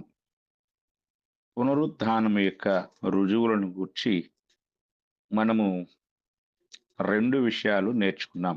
మొదటిది ఖాళీ సమాధి, రెండవది పైనుండి క్రింది వరకు నేయబడిన ప్రత్యేకమైన ప్రేత వస్త్రం. ఈ రెండింటిని గురించి మనము ధ్యానించాం. ఈరోజు పునరుద్ధానం యొక్క రుజువుల్లో అత్యంత ప్రాముఖ్యమైనది పునరుత్థానుడైన క్రీస్తు ప్రభువు యొక్క ప్రత్యక్షతలు. ఈరోజు మొదటిగా మనం ఈ అంశంలో 3వ విషయంగా, 3వ రుజువుగా ధ్యానించబోతున్నాం. ఖాళీ సమాధి ఆయన పునరుద్ధానానికి ఒక అద్భుతమైన రుజువు, సాక్ష్యం. రెండవది చిరిగిపోకుండా ఉన్నది ఉన్నట్లుగానే, చుట్టింది చుట్టినట్లుగానే ఉన్న ఆయన ప్రేత వస్త్రం. మూడవది ఆయన స్వయంగా తన్ను తాను మనుషులకు కనపరుచుకున్న ప్రత్యక్షతల సందర్భాలు మనం చూడగలం. 1 కొరింథీ పత్రిక దీన్ని గూర్చి ఎక్కువ విషయాలను మనకు బోధించింది. 15వ అధ్యాయం 1 కొరింథీ పత్రిక 1వ వచనం నుండి మనం చదువుకుందాం. మరియు సహోదరులారా, నేను మీకు ప్రకటించిన సువార్తను మీకు తెలియపరచుచున్నాను. మీరు దానిని అంగీకరించితిరి, దాని యందే నిలిచి ఉన్నారు. మీ విశ్వాసము వ్యర్థమైతేనే గాని నేను ఏ ఉపదేశ రూపముగా సువార్త మీకు ప్రకటించితినో ఆ ఉపదేశమును మీరు గట్టిగా పట్టుకుని ఉన్న యెడల ఆ సువార్త వలననే మీరు రక్షణ పొందువారై ఉందురు. నాకీయబడిన ఉపదేశమును మొదట మీకు అప్పగించితిని. అదేమనగా, లేఖనముల ప్రకారము క్రీస్తు మన పాపముల నిమిత్తము మృతి పొందెను, సమాధి చేయబడెను, లేఖనముల ప్రకారము 3వ దినమున లేపబడెను. ఆయన కేఫాకును తరువాత 12 కనపడెను. అటు పిమ్మట 500కు ఎక్కువైన సహోదరులకు ఒక్క సమయమందే కనపడెను. వీరిలో అనేకులు ఇప్పటి వరకు నిలిచి ఉన్నారు, కొందరు నిద్రించిరి. తర్వాత ఆయన యాకోబుకును అటు తరువాత అందరికీ కడపట అకాలమందు పుట్టినట్టున్న నాకును కనపడెను. ఎలయనగా నేను అపోస్తులందరిలో తక్కువవాడను, దేవుని సంఘమును హింసించినందున అపోస్తులను పట్టుకు యోగ్యులను కాను. అయినను నేనేమై ఉన్నానో అది దేవుని కృప వలనే అయ్యున్నాను. మరియు నాకు అనుగ్రహింపబడిన ఆయన కృప నిష్ఫలము కాలేదు గాని వారందరికంటే నేను ఎక్కువగా ప్రయాసపడినది నేను కాను, నాకు తోడయున్న దేవుని కృపయే. నేననేమి వారైననేమి అలాగుననే మేము ప్రకటించుచున్నాము, అలాగుననే మీరును విశ్వసించిదిరి. క్రీస్తు మృతుల్లో నుండి లేపబడి ఉన్నాడని ప్రకటింపడుచుండగా మీలో కొందరు మృతుల పునరుత్థానం లేదని ఎట్లు చెప్పుచున్నారు అనేది పౌలు యొక్క ఒక గొప్ప అద్భుతమైన సందేశం. ఈ సందేశంలో క్రీస్తు ప్రభు యొక్క ప్రత్యక్షతలను గూర్చి వరుస క్రమంలో పౌలు గారు తెలియచేశారు. ఆ ప్రత్యక్షతలను ఒకసారి మనం ఆ సంఘటనలోనికి వెళ్ళి చూసినట్లయితే, మొట్టమొదటిగా మత్తయి సువార్త 28వ అధ్యాయము 1 నుండి 6 వచనాలు మనం చదువుకుందాం. విశ్రాంతి దినము గడిచిపోయిన తరువాత ఆదివారమున తెల్లవారుచుండగా మగ్దలేని మరియయు వేరొక మరియయు సమాధిని చూడవచ్చిరి. ఇదిగో ప్రభుదూత పరలోకము నుండి దిగి వచ్చి పొర్లించి దాని మీద కూర్చుండెను. అప్పుడు మహాభూకంపం కలిగెను. ఆ దూత స్వరూపము మెరుగెను, అతని వస్త్రము హిమమంతా తెల్లగా ఉండెను. అతనికి భయపట్టు వలన కావలి వారు వణికి చచ్చిన వారి వలె ఉండిరి. దూత ఆ స్త్రీలను చూచి, మీరు భయపడకుడి, సిలువ వేయబడిన యేసును మీరు వెతకుచున్నారని నాకు తెలియను. ఆయన ఇక్కడ లేడు. తాను చెప్పినట్టే ఆయన లేచి ఉన్నాడు. రండి, ప్రభు పండుకున్న స్థలమును చూచి త్వరగా వెళ్ళి ఆయన మృతుల్లో నుండి లేచి ఉన్నాడని ఆయన శిష్యులకు తెలియచేయడు. ఇదిగో ఆయన గలిలయలోనికి మీకు ముందుగా వెళుచున్నాడు, అక్కడ మీరు ఆయనను చూతురు. ఇదిగో మీతో చెప్పితినెను. కాబట్టి ఇక్కడ క్రీస్తు ప్రభు ఆయన పునరుత్థానాన్ని గురించి ఇక్కడ మనకు ఎంతో స్పష్టంగా చెప్పబడింది. ఆయన లేచాడు, కానీ ఆ విషయాన్ని వారు గ్రహించలేకపోయారు. ముందుగానే ఆయన ఎన్నోసార్లు చెప్పాడు. అది నిన్నటి దినాన మనం జ్ఞాపకం చేసుకున్నాం. అయినప్పటికీ వారు ప్రభు చెప్పిన మాటలను నమ్మని వారై ఆ సమాధిలో సజీవుడుగా ఉన్న వారిని మృతమైన స్థితిలో చూడాలని వారు వెళ్ళారు. చాలా జాగ్రత్తగా మనం గ్రహించాలి. అలాగే తదుపరి వచనముగా యోహాను సువార్త 20వ అధ్యాయం మనం చదువుకుందాం. 11వ వచనం నుండి చదువుకుందాం. 11వ వచనం నుండి. అయితే మరియ సమాధి బయట నిలిచి ఏడ్చుచుండెను. ఆమె ఏడ్చుచు సమాధిలో వంగి చూడగా, ఈ సంఘటనకి పూర్వాపరాలు మనం గమనించితే 1వ వచనంలో ఇలా కనపడుతుంది. ఆదివారమున ఇంకను చీకటిగా ఉన్నప్పుడు మగ్దలేనే మరియ పెందలకడ సమాధి యొద్దకు వచ్చి సమాధి మీద ఉండిన రాయి తీయబడినట చూచెను. కనుక ఆమె పరిగెత్తుకుని సీమోను పేతురు వద్దకును యేసు ప్రేమించిన ఆ మరియొక శిష్యుని యొద్దకును వచ్చి ప్రభువును సమాధిలో నుండి ఎత్తుకొని పోయేది, ఆయన ఎక్కడ ఉంచిరో ఎరుగుమని చెప్పెను. కాబట్టి పేతురును ఆ శిష్యుడును బయలుదేరి సమాధి యొద్దకు వచ్చిరి. ఇలాగా వారు మొట్టమొదట మగ్దలేనే మరియ వచ్చింది. ఆమె రాయి దొర్లెంప పట్టడంతోనే హతాశురాలైపోయి లోపలికి కూడా వెళ్లకుండా బయటికి పరిగెత్తుకుంటూ ప్రభువు శిష్యుడు అయిన పేతురు గారి దగ్గరికి వచ్చింది. వచ్చి రాయి దొర్లించబడింది అంటే దాని అర్థం ఎవరో ఆయన్ను ఎత్తుకుపోయారు అని చెప్పి దుఃఖ స్వరంతో చెప్పినప్పుడు ఆమె పేతురు హుటాహుటిన త్వరగా అక్కడికి వచ్చారు. వారిద్దరూ కూడా నడిచి రాలేదండి, పరిగెత్తుకుంటూ వచ్చారు. అందులో పేతురుతో పాటున్న ఆ శిష్యుడు అన్నాడు, ఇక్కడ పేరు చెప్పలేదు కానీ త్వరగా పరిగెత్తి ముందుగా సమాధి ఎదుకు వచ్చి వంగి నారబట్టలు పడింటూ చూసిన గాని అతడు సమాధిలో ప్రవేశింపలేదు. బయట నుండి చూశాడు, లోపలికి వెళ్ళలేదు. వెనకాలే వచ్చిన పేతురు అతని వెంబడి వచ్చి సమాధిలో ప్రవేశించి నారబట్టలు పడి ఉంటయు ఆయన తల రుమాలు నార బట్టల యొద్ద ఉండక వేరుగా ఒకచోట చుట్టి పెట్టి ఉండుటయు చూచెను. అప్పుడు మొదట సమాధి యుద్ధకు వచ్చిన ఆ శిష్యుడు లోపలికి పోయి చూసి నమ్మెను. ఇక్కడ పునరుద్ధానాన్ని ఎలా ఒకరి తర్వాత ఒకరు ఆ సంశయించారో, ఆ తర్వాత రూఢిపరుచుకున్నారో సంఘటనలు మనకు తెలియజేస్తా ఉన్నాయి. ఆయన మృతుల్లోండి లేచుట అగత్యమును లేఖను వారెక్కను గ్రహింపరైరి. అంతటా శిష్యులు తిరిగి తమ వారి యొద్దకు వెళ్ళిపోయిరి. ఇంతటితో ఒక భాగం అయిపోయింది. రెండో భాగంలోకి వస్తే, అయితే మరియా సమాధి బయట నిలిచి ఏడ్చుచుండెను. ఆమె మాత్రం వెళ్ళిపోలేదు. మొదట వచ్చింది ఆమె, శిష్యులకు సమాచారం ఇచ్చింది ఆమె, కానీ ఆమె మాత్రం వెళ్ళిపోలేదు. ఏడ్చుచు సమాధిలో వంగి చూడగా తెల్లని వస్త్రములు ధరించిన ఇద్దరు దేవదూతలు యేసు దేహము ఉంచబడిన స్థలములో తల వైపున ఒకడును కాళ్ళ వైపున ఒకడును కూర్చునుట కనపడాను. ఇంతకు ముందు లేరు వీళ్ళు. కానీ ఈమె ఎలాగో వెళ్ళదు, ఈమెకి ఏదో ఒక సమాచారం ఇవ్వాలని ఇద్దరు దేవదూతలు అక్కడ ప్రత్యక్షమయ్యారు. వారు, అమ్మాయి ఎందుకు ఏడ్చుచున్నావని ఆమెను అడుగగా, ఆమె నా ప్రభువుని ఎవరో ఎత్తుకొని పోయిరి, ఆయనను ఎక్కడ ఉంచినో నాకు తెలియదని చెప్పాను. ఆమె ఈ మాట చెప్పి వెనక తట్టు తిరిగి యేసు నిలిచినుడ చూచెను గాని ఆయన యేసు అని గుర్తుపట్టలేదు. యేసు, అమ్మా ఎందుకు ఏడ్చుచున్నావు, ఎవరిని వెదకుచున్నావు అని ఆమెను అడుగగా, ఆమె ఆయన తోటమాలి అనుకొని, అయ్యా నీవు ఆయనను మోసుకొని పోయినడలా ఆయన్ని ఎక్కడ ఉంచుతావో నాతో చెప్పుము, నేను ఆయనను ఎత్తుకొని పోదునని చెప్పాను. యేసు ఆమెను చూచి మరియా అని పిలిచెను. ఆమె ఆయన వైపు తిరిగి ఆయన హెబ్రీ భాషలో రబ్బూని అని పిలిచెను. ఆ మాటకు బోధకుడని అర్థం.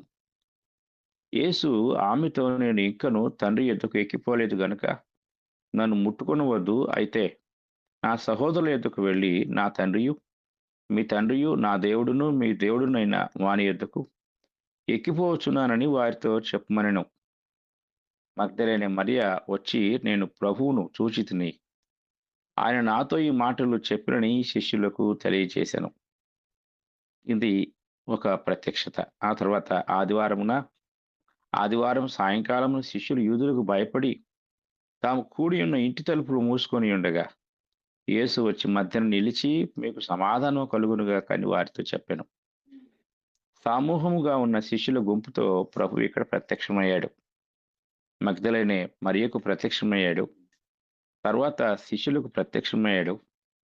ఆయన అలాగ చెప్పి వారికి తన చేతులను ప్రక్కను చూపగా శిష్యులు ప్రభువును చూసి సంతోషించిరి. అప్పుడు యేసు, మరలా మీకు సమాధానము కలుగునుగాక, తండ్రి నన్ను పంపిన ప్రకారం నేను మిమ్మల్ని పంపుచున్నానని వారితో చెప్పాను. ఇలాగా ప్రభువారు వారికి ప్రత్యక్షమైన సంఘటన ఇక్కడ మనకు కనపడుతుంది. ఆ తర్వాత మనం మూడవ ప్రత్యక్షత చూస్తే, యేసు వచ్చినప్పుడు 12 మందిలో ఒకడైన దిదుమనబడిన తోమా వారితో లేకపోయాను గనుక తక్కిన శిష్యులు మేము ప్రభువును చూసితమని అతనితో చెప్పగా, అతడు, నేను ఆయన చేతుల్లో మేకుల గుర్తును చూచి నా వ్రేలు ఆ మేకుల గుర్తులో పెట్టి నా చెయ్యి ఆయన ప్రక్కలో ఉంచితేనే గాని నమ్మనని వారితో చెప్పాను. 8 దినములైన తర్వాత ఆయన శిష్యులు మరలా లోపల ఉన్నప్పుడు తోమా వారితో కూడా ఉండెను. తలుపులు మూయబడి ఉండగా యేసు వచ్చి మధ్యన నిలిచి, మీకు సమాధానము కలుగునుగాక అనెను. తరువాత తోమాను చూచి, నీ వ్రేలు ఇటు చాచి నా చేతులు చూడుము, నీ చెయ్యి చాచి నా ప్రక్కలో ఉంచి అవిశ్వాసివి కాక విశ్వాసివైయునువనెను. అందుకు తోమా ఆయనతో, నా ప్రభువా నా దేవా అనెను. యేసు, నీవు నన్ను చూసి నమ్మితివి, చూడక నమ్మిన వారు ధన్యులని అతనితో చెప్పాను. ఇలాగా ప్రభువు శిష్యులకు రెండవసారి ప్రత్యక్షమయ్యాడు. తర్వాత యోహాను సువార్త 21వ అధ్యాయము మొదటి వచనాన్ని మనం చదువుకున్నట్లయితే, అటు తరువాత యేసు తిబిరియ సముద్ర తీరమున శిష్యులకు మరలా తను ప్రత్యక్షపరచుకునెను. ఆయన తను ప్రత్యక్షపరుచుకున్న విధమేదనగా సీమోను పేతురును దిదుమనబడిన తోమాయు గలిలయలోని కానాను ఊరివాడగు నతనీయులను జబదయి కుమారులను ఆయన శిష్యుల్లో మరి ఇద్దరును కూడియుండిరి. సీమోను పేతురు, నేను చేపలు పట్టబోదునని వారితో అనగా, వారు మేమును నీతో కూడా వచ్చిదమని వారు వెళ్ళి దోణ ఎక్కిరి, కానీ ఆ రాత్రి ఏమీ పట్టలేదు. సూర్యోదయమగుచుండగా యేసు ధర నిలిచెను. అయితే ఆయన యేసు అని శిష్యుడు గుర్తుపట్టలేదు. యేసు, పిల్లలారా, భోజనమునకు మీ యొద్ద ఏమైనా ఉన్నదా అని వారిని అడుగగా, లేదని వారు ఆయనతో చెప్పిరి. అప్పుడు ఆయన, ధోనిను కుడి ప్రక్కను వలవేయుడి, మీకు దొరుకునని చెప్పిన గనుక వారలాగు వేయగా చేపలు విస్తారముగా పడినందున వలలు లాగలేకపోయిరి. కాబట్టి యేసు ప్రేమించిన శిష్యుడు ఆయన ప్రభువు సుమి అని పేతురుతో చెప్పాను. ఆయన ప్రభు అని సీమోను పేతురు విని వస్త్రహీనుడైనందున పైబట్ట వేసి సముద్రంలో దుమికెను. దరి ఇంచుమించు 200 మూరల దూరం ఉన్నందున, అనగా 200 మూరల దూరం ఉన్నందున తక్కిన శిష్యులు చేపలు గల వల లాగుచూ ఆ చిన్న దోణిలో వచ్చిరి. వారు దిగి దరికి రాగానే అక్కడ నిప్పులను, వాటి మీద ఉంచబడిన చేపలను, రొట్టెయు కనబడెను. యేసు, మీరు ఇప్పుడు పట్టిన చేపలతో కొన్ని తీసుకుని రండి వారితో చెప్పగా, సీమోను పేతురు దోణ ఎక్కి వలను దరికి లాగాను. అది 153 గొప్ప చేపలతో నిండినెను. చేపలు అంతా విస్తారముగా పడినెను, వల పెగలలేదు. యేసు, రండి భోజనము చేయడని వారితోనెను. ఆయన ప్రభు అని వారికి తెలిసినందున నీవెవడవని శిష్యుల్లో ఎవడునూ ఆయన్ను అడుగ తెగింపలేదు.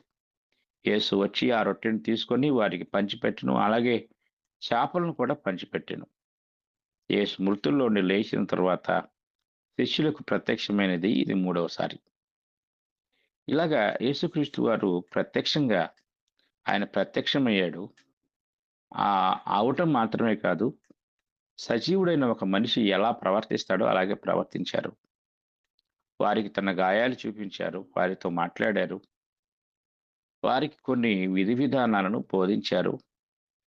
వారిలాగే, బ్రతికున్న వారిలాగే కాల్చబడిన రొట్టెను, చేపలను ఆయన తిన్నాడు.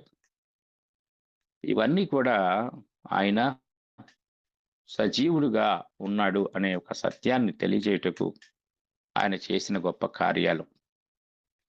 ఇక క్రీస్తు ప్రత్యక్షతలో చివరిగా అపోస్తుల కార్యము 1వ అధ్యాయము మనం చదువుకున్నట్లయితే 1వ అధ్యాయం 3 నుండి 9 వచనాలు మనం చదువుకుందాం.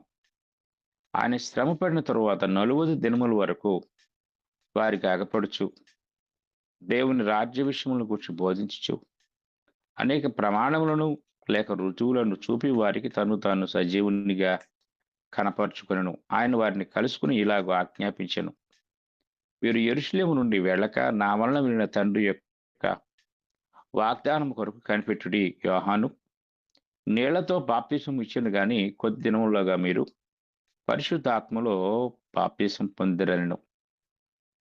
కాబట్టి వారు కూడి వచ్చినప్పుడు, ప్రభువా, ఈ కాలమందు ఇశ్రాయేలుకు రాజ్యమును మరలా అనుగ్రహించుతూ అని ఆయన అడుగగా, ఆయన కాలములను సమయములు తండ్రి తన స్వాధీనమందు ఉంచుకొని ఉన్నాడు, వాటిని తెలుసుకున్నట్టు మీ పని కాదు. ఆయనను పరిశుద్ధాత్మ మీ మీదికి వచ్చినప్పుడు మీరు శక్తి నొందుదురు గనుక మీరు యెరూషలేములోను, యూదయ, సమరయ దేశమునంతటను భూదిగంతముల వరకును నాకు సాక్షులయ్యుందురని వారితో చెప్పాను. ఈ మాటలు చెప్పి వారు చూస్తుండగా ఆయన ఆరోహణమాయను. అప్పుడు వారి కనులు కనపడకుండా ఒక మేఘం ఆయన్ని కొనిపోయాను. కాబట్టి యేసుక్రీస్తు యొక్క ప్రత్యక్షత, ఆరోహణము ఇది మనకు తెలియజేస్తా ఉంది. ఆ తర్వాత మనము పౌలు గారి యొక్క స్టేట్మెంట్లో అకాలమందు పుట్టినట్టున్న నాకు కూడా ఆయన ప్రత్యక్షమయ్యాడు అని చెప్తూ అపోస్తుల కార్యము 9వ అధ్యాయంలో జరిగిన సంఘటన మన కళ్ళ ముందు ఉంచాడు.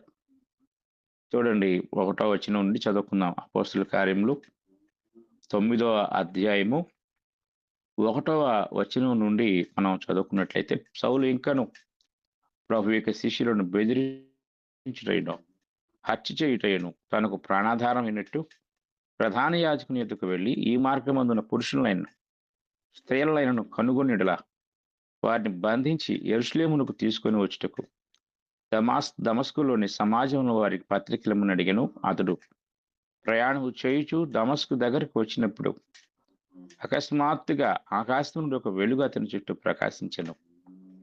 అప్పుడు అతడు నేల మీద పడి, సౌలా సౌలా, నీవేళ నన్ను హింసించుచున్నావని తనతో ఒక స్వరం పలుకుట వినెను. ఇది మనకు ఈ 4 వచనాల్లో క్రీస్తు ప్రభు యొక్క ప్రత్యక్షతను ఇక్కడ పౌలు యొక్క నోట మనం ఎంతో స్పష్టంగా వినగలం. ఆ తర్వాత మనము జాగ్రత్తగా పరిశీలించినట్లయితే ఈ అధ్యాయంలో ఆయన అడుగుతాడు, ప్రభువా నీవు ఎవడవని అడుగుగా ఆయన నేను నీవు హింసించుచున్న యేసును అని చెప్పడం జరుగుతుంది. ఆ తర్వాత మనము 10వ వచనాన్ని చూసినట్లయితే 10వ వచనంలో దమస్కులో అననీయ అను ఒక శిష్యుడు నేను ప్రభువు దర్శనమందు అననీయ అని అతన్ని పిలువగా దర్శనంలో అననీయకు ప్రత్యక్షమైన సంఘటన ఇక్కడ మనకి కనపడుతూ ఉంది. పౌలు తన స్వీయ సాక్ష్యాన్ని, అంటే తాను చూసిన దర్శనాన్ని గురించి అపోస్తుల కార్యములో పలుమార్లు ఆ అధికారులు ఎదుట, రాజులు ఎదుట, మత నాయకులు ఎదుట ఆయన తోడుకొని పోయినప్పుడు అపోస్తుల కార్యం 22వ అధ్యాయం 7-8 వచనాల్లో ఈ 9వ అధ్యాయములో జరిగిన సంఘటన ఆయన వారి ముందు పెడతాడు. కనుక జాగ్రత్తగా మనం పరిశీలించినట్లయితే ఇలాగా అనేక పర్యాయములు, అనగా మరలా 26వ అధ్యాయం అపోస్తుల కార్యములు 14-15 వచనాల్లో కూడా పౌలు తాను పొందిన ప్రత్యక్షతను అక్కడ వారి ముందు ప్రత్యక్షపరిచినట్లుగా మనం చూడగలం.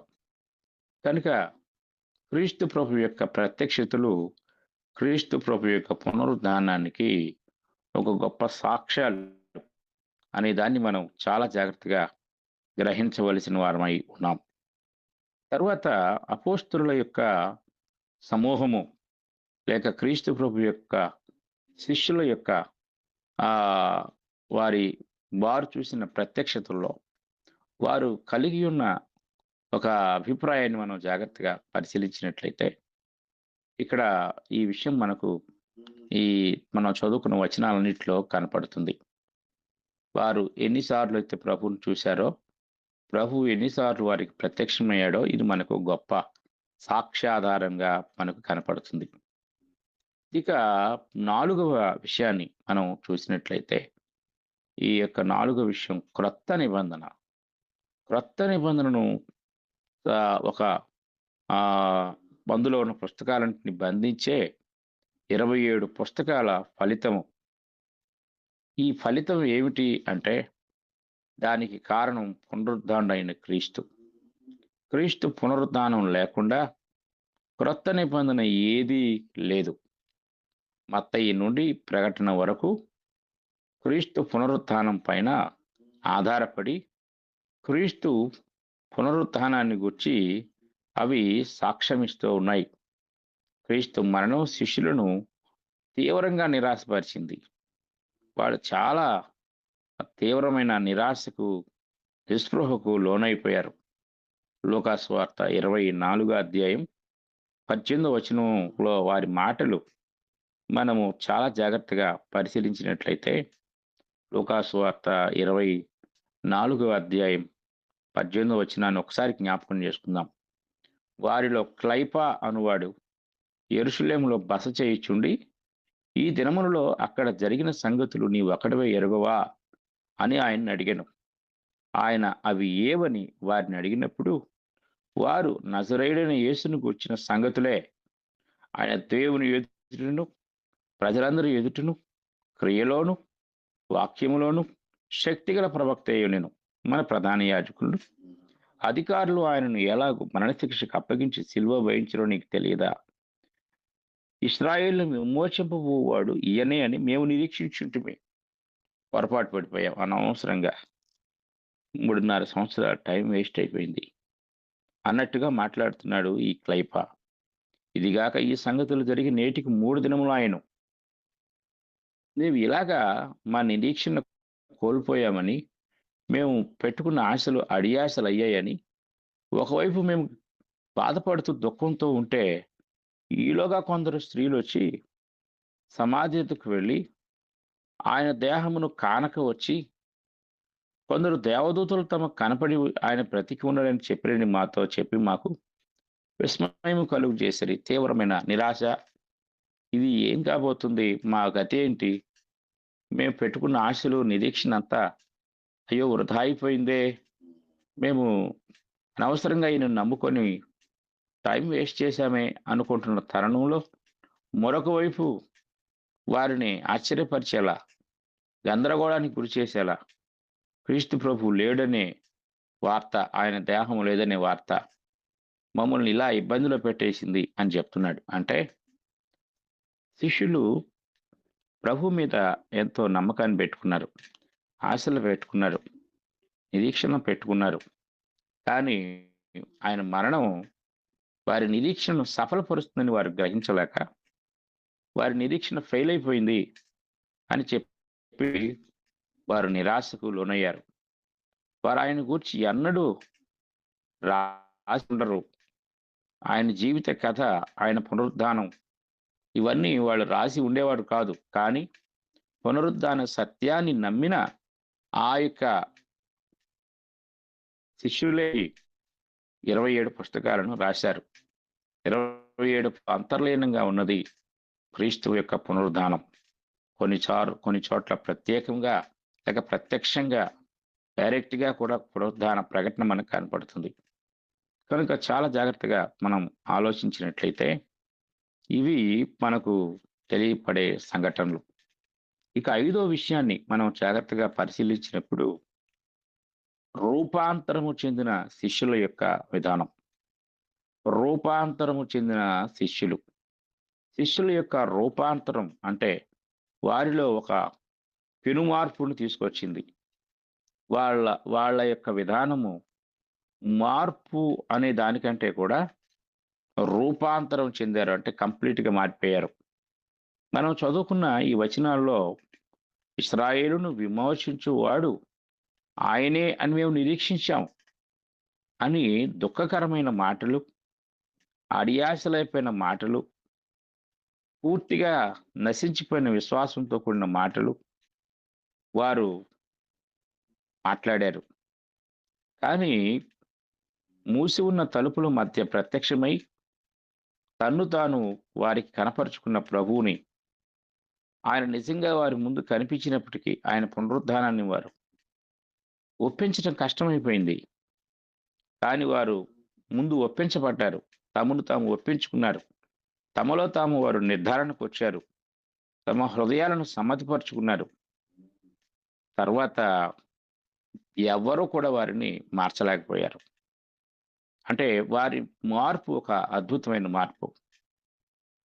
ఆయన లేచాడనే దాన్ని నమ్మని వారు, తీవ్ర నిరాశ నిస్పృహకు లోనైన వారు చివరికి పునరుద్ధాన సత్యం విషయంలో పరిపూర్ణమైన విశ్వాసానికి వచ్చి తమ్మును తాము ఒక నిర్ధారణకు రుజువుపరుచుకున్నారు.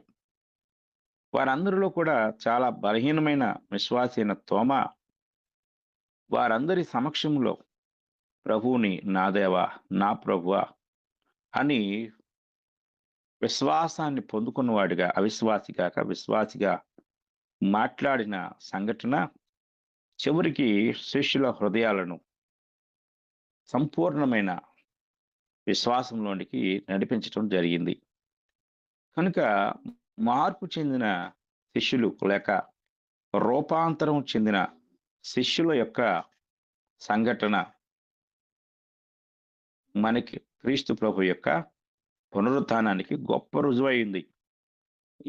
ఈ యొక్క సంఘటన మనం జాగ్రత్తగా పరిశీలించితే అపోస్తుల కార్యముల గ్రంథం 2వ అధ్యాయము మనం చదువుకున్నప్పుడు 2వ అధ్యాయంలో మొదటి ప్రసంగికుడైన పేతురును గురించి మనము జాగ్రత్తగా పరిశీలించినప్పుడు పేతురు గారు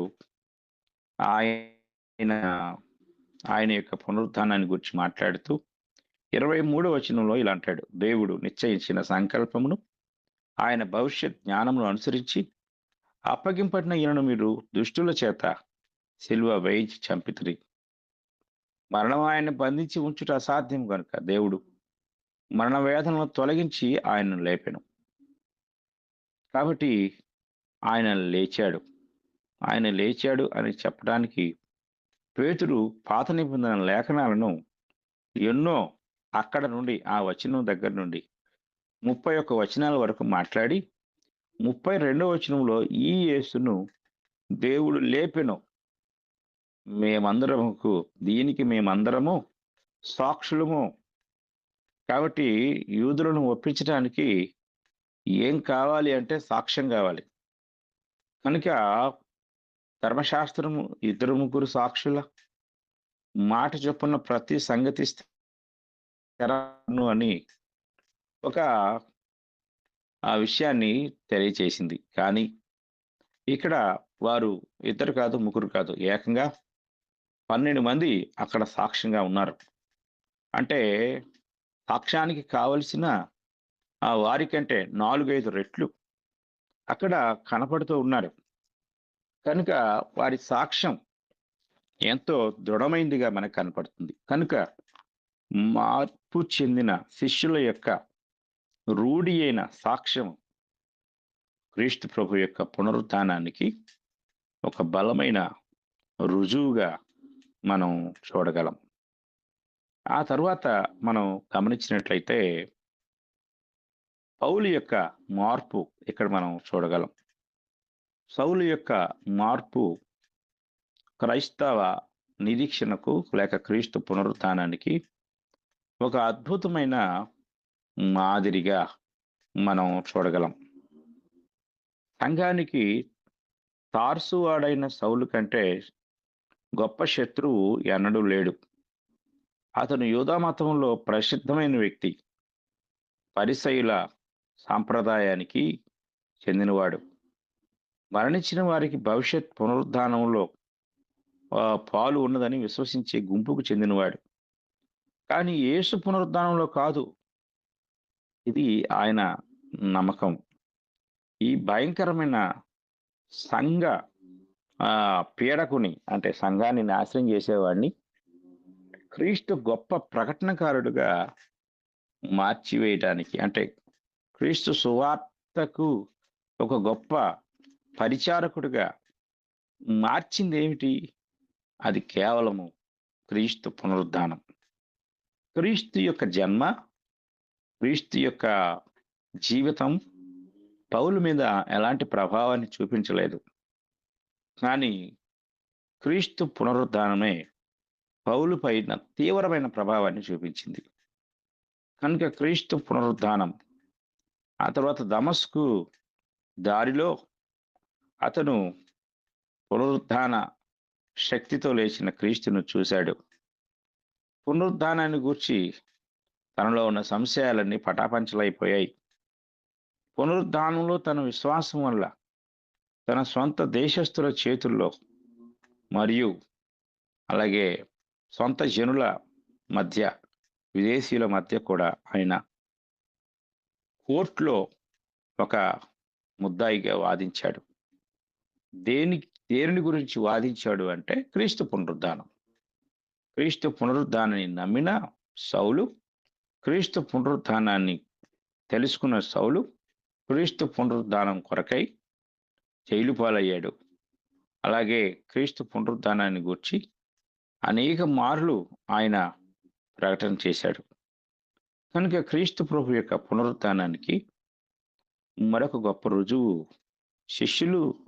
ఆ శిష్యుల్లో అత్యంత కఠినుడిగా, సంఘాన్ని నాశనం చేసేవాడుగా ప్రారంభ జీవితాన్ని మనం చూస్తున్న సౌలు యొక్క మార్పు ఏం చేస్తుందంటే క్రీస్తు ప్రభు యొక్క పునరుద్ధానానికి గొప్ప రుజువైంది. కనుక జాగ్రత్తగా మనం గమనించినప్పుడు ఇంకా 7వ విషయాన్ని మనం ఆలోచించినట్లయితే, క్రైస్తవ అనుభవం. మనం మళ్ళీ అనగా తిరిగి జన్మించినందున మన హృదయాల్లో ఒక గొప్ప ఆశ ఉంచబడింది. అంటే క్రొత్త జన్మ అనుభవం ద్వారా మన పాపాలు తొలగించబడ్డాయి. మనము అంత మాత్రమే కాదు, మనకు ఒక ఆ, సొంత పునరుద్ధానం మనకు వాగ్దానం చేయబడింది. ఈ ఆశను పునరుద్ధానుడైన రక్షకుడు మాత్రమే ఇవ్వగలడు. మనం జీవించి ఉన్న తల్లి ద్వారా కాదు కానీ, లేక మన కన్నతల్లి ద్వారా కాదు కానీ, ఆ చనిపోయి తిరిగి లేచిన ప్రభువైన యేసుక్రీస్తు ద్వారా మాత్రమే మన పాపాల నుండి మనం రక్షించబడి మరలా తిరిగి లేస్తాం అనే ఒక నిరీక్షణ మనము క్రీస్తు పునరుద్ధానంలో నుండి మనం పొందుకుంటాం. మన నిరీక్షణే ఒక సాక్ష్యం. ఒక క్రైస్తవుడిగా నువ్వు క్రీస్తు పునరుద్ధానాన్ని విశ్వసించకుండా సరైన నిరీక్షణ కలిగి ఉండలేవు. కనుక సరైన ఆ యొక్క నిరీక్షణ, నీ విశ్వాసం ఒక సాక్ష్యం, నీ నిరీక్షణ ఒక సాక్ష్యం. ఇవన్నీ రుజువులు. అనగా ఈ భూమి మీద క్రైస్తుడైన ప్రతి ఒక్కడు నా ప్రభువు మరణించాడు, సమాధి చేయబడ్డాడు, మూడో దినాన తిరిగి లేచాడు అనే సువార్త పైనే విశ్వాసాన్ని కలిగి ఆ సువార్త ద్వారా సంపూర్ణమైన నిరీక్షణ కలిగి ఉన్నాడు. కనుక క్రైస్తవ విశ్వాసం 2000 సంవత్సరాల నుండి నేటి వరకు కూడా చెక్కు చెదరని క్రైస్తవ విశ్వాసం, అనేక మంది ప్రాణ త్యాగాలు చేస్తున్న క్రైస్తవ విశ్వాసానికి మూలం క్రీస్తు పునరుద్ధానమే. కనుక క్రైస్తవ అనుభవం లేక విశ్వాసం ఒక గొప్ప రికార్డుగా లేక సాక్ష్యంగా మనకు కనపడుతుంది. తర్వాత 8వ విషయాన్ని మనం గమనించినట్లయితే, సువార్తలు అంటే సువార్త యొక్క రికార్డు అంటే 4 సువార్తల యొక్క స్పష్టీకరణ, అవి రికార్డు చేశాయి, స్పష్టీకరణ చేశాయి.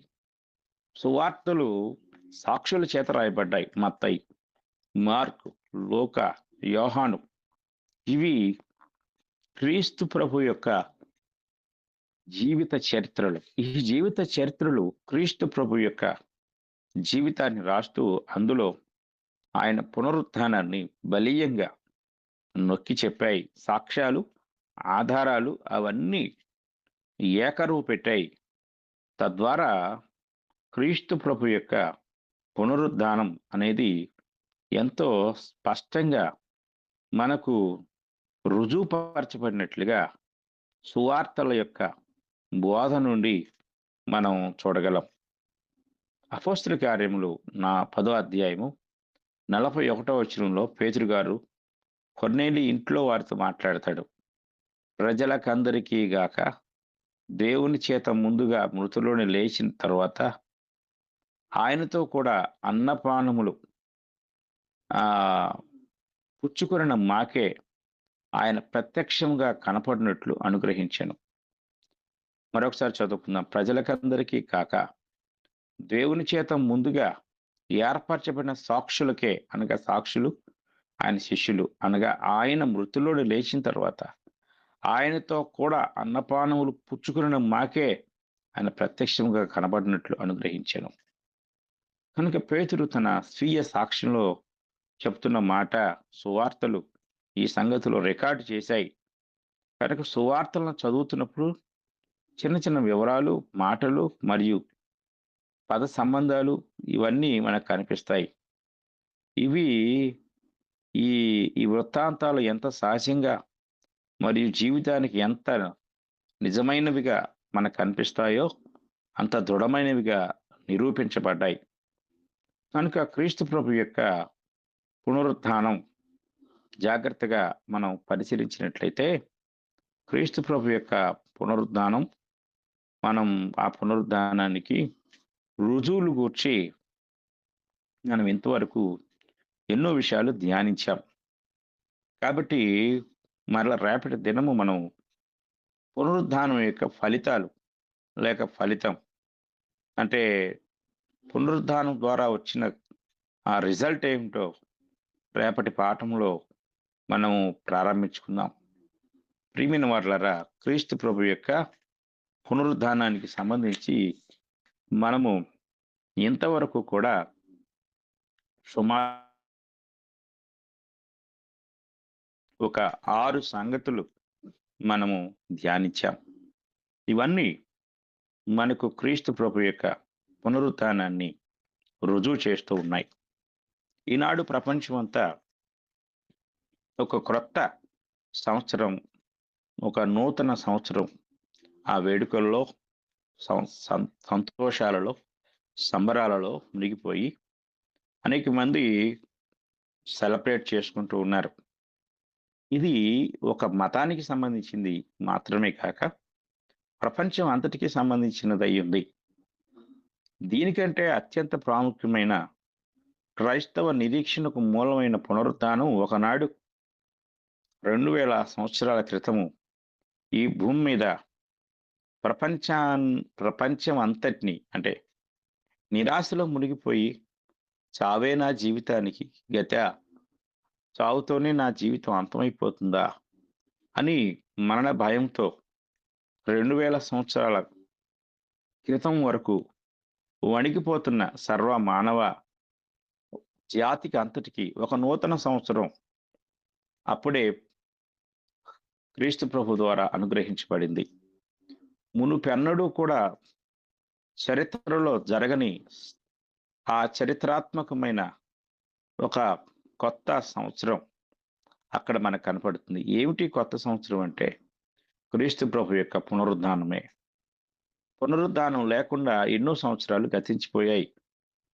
కానీ క్రీస్తు ప్రభు పునరుద్ధానం ఒక హిస్టారికల్ ఇయర్, చరిత్రాత్మకమైన సంవత్సరం. అది చరిత్రాత్మకమైన ఘట్టం.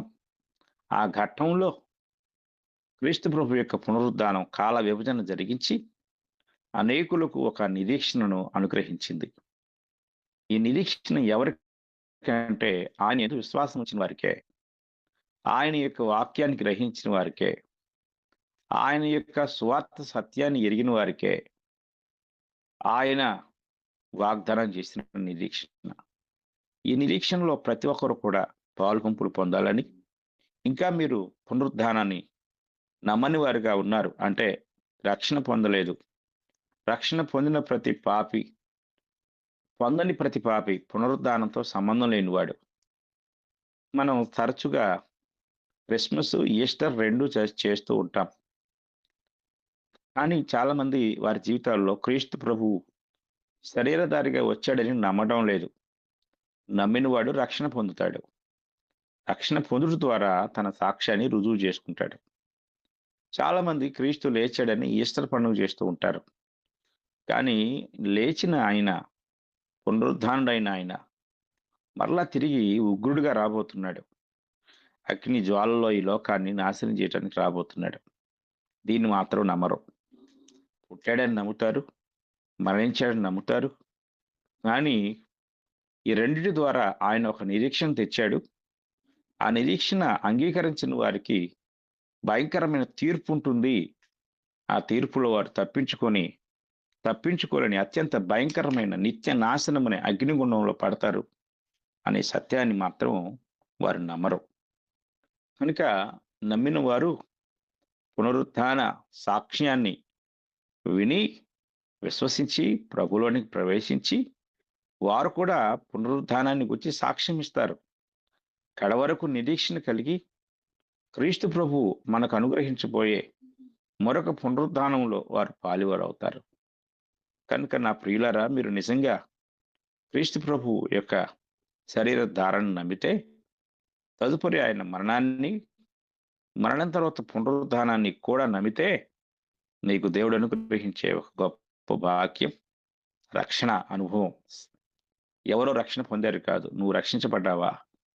నువ్వు రక్షించబడితే, నువ్వు సంఘంలో ప్రవేశిస్తే, నువ్వు ఎడతెక్కకుండా ఆరాధన క్రీస్తు ప్రభు పునరుద్ధానాన్ని విశ్వసించే విశ్వాసివి లేకపోతే క్రీస్తు ప్రభు యొక్క పునరుద్ధానాన్ని విశ్వసించని విశ్వాసిగా భ్రమలో ఉన్న అవిశ్వాసివి. ఈ రెండిట్లో నీది ఏ స్థానం? నీవు పరిశీలించుకొని ఈ ఉదయకాల సమయంలో ప్రపంచానికి రక్షణ, నిరీక్షణ, అలాగే పరలోకమును గూర్చిన ఆ గొప్ప వాగ్దానాన్ని పొందుకునే భాగ్యాన్ని దేవుడు క్రీస్తు ప్రభు పునరుద్ధానం ద్వారా మనకు అనుగ్రహించాడు. కనుక ఎంతవరకు విన్న మీరు అందరూ కూడా పునరుద్ధాన సత్యాన్ని విశ్వసించి పునరుద్ధాన సత్యం పైన మీ రక్షణ భాగ్యాన్ని మీరు సొంతరించుకొని పునరుద్ధానాన్ని గూర్చి ఈ నూతన సంవత్సరంలోనైనా రక్షణ అనుభవం ద్వారా అలాగే స్వీయ ప్రకటన ద్వారా అనేకులకు ప్రకటించాలని ఈరోజు వాక్యం వింటున్న మీరు ఒక గొప్ప తీర్మానాన్ని కలిగి ఉండాలని నేను హృదయపూర్వకంగా కోరుకుంటూ ఈ మాటలు ముగిస్తూ ఉన్నాను. ఇంతవరకు శ్రద్ధగా విన్న మీ అందరికీ నా హృదయపూర్వకమైన వందనములు తెలియజేస్తూ ఉన్నాను. మీకు కూడా వందనములు సార్. ముగింపు ప్రార్థన చేయండి మీరే. పరిశుద్ధుడైన మా తండ్రి, బలహీనమైన మా జీవితాలను, మృతతుల్యమైన మా శరీరాలను మీరు కనికరించి కృప చూపించి మరొక నూతన సంవత్సరంలోనికి ప్రపంచం అంతటితో పాటు మమ్మను కూడా మీరు ప్రవేశపెట్టారు. అవును తండ్రి, నిన్నటి దినం వరకు కూడా సజీవులుగా ఉండి ఆ యొక్క పాత సంవత్సరం అనే యొక్క గుమ్మం నుండి క్రొత్త సంవత్సరం యొక్క ద్వారంలోనికి ప్రవేశించకుండా అక్కడే ఆగిపోయిన వారు ఎంతోమంది ఉన్నారు. కానీ మీ అద్భుతమైన ప్రేమ, కృపా కాపుదల మమ్మల్ని సజీవులుగా ఉంచడం మాత్రమే కాదు, కానీ మరొక నూతన సంవత్సరంలోనికి ప్రవేశపెట్టినందుకు మీకు స్తుతులు స్తోత్రాలు చెల్లిస్తున్నాం. కృపగలిగిన తండ్రి దేవా, కనికరించండి. మీ కృప, మీ జ్ఞానం, మీ సహాయం దయచేయండి. మేము ఎన్నో సంగతులు మీ కృపను బట్టి నేర్చుకున్నాము తండ్రి, నేర్చుకుంటూ ఉన్నాము. మేము వాటిని విడిచి కొట్టుకొని పోకుండా వాటి యందు మరి విశేష జాగ్రత్త కలిగి ఉండి విన్నదాని ప్రకారం జీవించే జీవితాలు కలిగి ఉండే కృప దయచేయండి. ఈ గ్రూపులో ఎంతమంది అయితే మీ బిడ్డలు ఉన్నారో వారు ఈ నూతన సంవత్సరంలో ఒక ప్రణాళికాబద్ధంగా తమ విశ్వాస జీవితాన్ని కొనసాగించే కృప దయచేయండి. మీ జ్ఞానంతో నింపండి. నా వలె బలహీనులుగా ఉన్న వారిని మీరు బలపరిచి ఆరోగ్యమును, శక్తిని, బలాన్ని మీరు దయచేసి మీ పరిచర్యలో వాడుకోనండి. తండ్రి, మరి వారు చేస్తున్న పరిచర్యలోను తండ్రి మీరు తోడుగా ఉండి మరి ఎక్కువగా బలపరచండి, ఆశీర్వదించండి. అలాగే మా తండ్రి, మరి చిన్న బిడ్డ మరి తీవ్రమైన బలహీనతతో తండ్రి 5 నెలల వయసులోనే హార్ట్ ప్రాబ్లంతో తండ్రి మరి ఆసుపత్రిలో ఉండగా మనోవేదనతో ఉన్న ఆ తల్లిదండ్రులకు ధైర్యాన్ని, విశ్వాసాన్ని మీరు అనుగ్రహించి తండ్రి ఆ బిడ్డ చక్కని ట్రీట్మెంట్ పొంది గృహానికి చేరుకునే కృప, మీ సంఘంతో సంతోషించే భాగ్యం వారికి దయచేయండి. మీ జ్ఞానం, విశ్వాసం అనుగ్రహించండి. ఇంకా ఎందరో బిడ్డలు అలాంటి స్థితిలో ఉన్నారో వారందరినీ కూడా మీరు జ్ఞాపకం చేసుకునండి. మా తండ్రి మీకు స్తోత్రాలు. ఈ నూతన సంవత్సరంలో మొదటి దినాన మా ప్రియులందరితో కలిసి తండ్రి ఈ గ్రూప్లో పాల్గొనే భాగ్యాన్ని మీరు మాకు ఇచ్చారు. అందును బట్టి మీకు స్తోత్రాలు. గ్రూప్లో ఉన్న ప్రతి ఒక్కరూ కూడా ఆన్లైన్ బైబిల్ ఇన్స్టిట్యూట్లో పాల్గొని అనేక సత్యాలు నేర్చుకునే భాగ్యం తండ్రి, కష్టపడి పనిచేస్తున్న మీ దాసులను తండ్రి ప్రోత్సహిస్తూ సహకరించే భాగ్యం దయచేయండి. దేవా, మీకు స్తోత్రాలు చెల్లిస్తున్నాం. మా తండ్రి, అలాగే నాకంటే ముందుగా పాటలు పాడి వాక్యం చదివి ప్రార్థన చేసి వాక్యాన్ని బోధించిన సహోదరి సహోదరులు మీరు దీవించి ఆశీర్వదించండి. సంవత్సరంలో బలంగా వారు పాల్గొంటూ అనేకులను గ్రూపులో జాయిన్ చేస్తూ కొత్త నేర్చుకుంటూ